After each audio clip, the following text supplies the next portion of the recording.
વડોદરા શહેરના special operation ગ્રુપને Vadodara શહેરના યાકુતપુરામાંથી 2 હાથીદાંત મળી આવ્યા.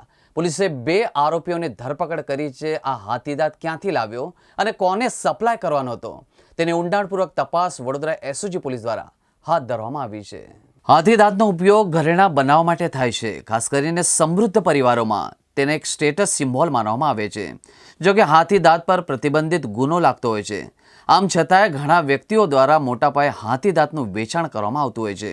જો કે સૌથી મોટી વાત તો એ છે કે આ બંને વ્યક્તિઓએ હાથીદાંત કોના પાસેથી અને કેવી રીતે લાવ્યો હતો અને કેટલા રૂપિયામાં હાથીદાંત માટે બનાવવા આવેલી વસ્તુઓનું વેચાણ કરતો હતો, જેની એસઓજી પોલીસે હાલ તપાસ હાથ ધરી છે. સાથે સાથે વન વિભાગ સાથે મળીને પોલીસે કાર્યવાહી પણ હાથ ધરી છે. आज वडोदरा शहर एसओजी पुलिस ने 2 एक्यूज को हाथी दांत के एक पैर के साथ उनको आज पकड़ा है।